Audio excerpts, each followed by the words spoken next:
എഴുത്തുകൊണ്ട് ഒരുപാട് ശത്രുക്കൾ ഉണ്ടായിട്ടുണ്ട്, കാണും സ്വാഭാവികമായിട്ട്. പക്ഷേ ശബ്ദം കൊണ്ട് ഒരുപാട് ശത്രുക്കളെ, ഈ ഹേറ്റേഴ്സ് എന്ന് പറയുന്ന ഒരു കാറ്റഗറി ഉണ്ട്. അതിപ്പോ അങ്ങയുടെ അതെ സ്വാഭാവികം. പക്ഷെ അവരെ ശത്രുക്കൾ എന്നുള്ള കൂട്ടത്തിൽ ഞാൻ പെടുത്തില്ല. എന്നാലും അവരൊരു ശബ്ദം കൊണ്ട് അവർക്കൊരു എന്താണ്, അല്ല അവരുടെ ഒരു ആരോപണം എന്ന് പറയുന്നത് എന്റെ കമന്ററി എന്ന് പറയുന്നത് ബഹളമാണ് എന്നാണ് അവരുടെ ഒരു ആരോപണം.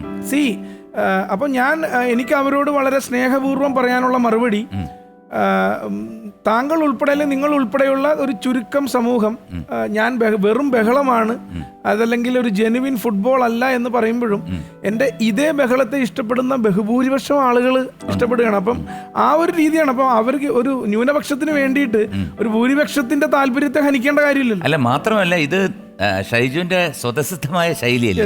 താങ്കൾ പറഞ്ഞത് കറക്റ്റാണ്. അത് നോക്കുന്നു, അത് കറക്റ്റായിട്ട് നോക്കുക. അതിലുപരി ഒരു ഗോൾ സ്കോർ ചെയ്ത് കഴിയുമ്പോൾ ഫുട്ബോൾ മാച്ച് ടെലിവിഷനിൽ കാണുന്ന ആളുകളുടെ ഏറ്റവും പ്രധാനപ്പെട്ട ഒരു പോയിന്റ് എന്ന് പറയുന്നത് at the time of scoring ആണ്.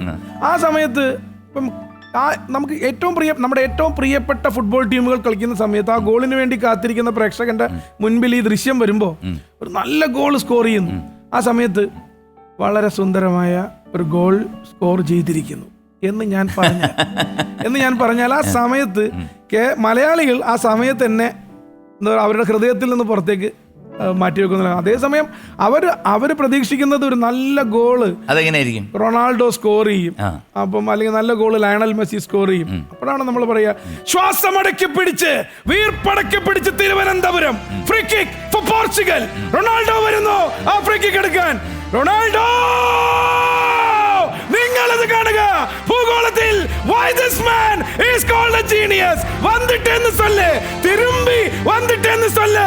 It's 3-3 in Trivandrum. ഇത് തന്നെ അല്ല, ഇത് കേൾക്കുമ്പോഴാണല്ലോ ഇപ്പൊ എനിക്ക് കാണണമെന്നില്ല കേട്ടോ.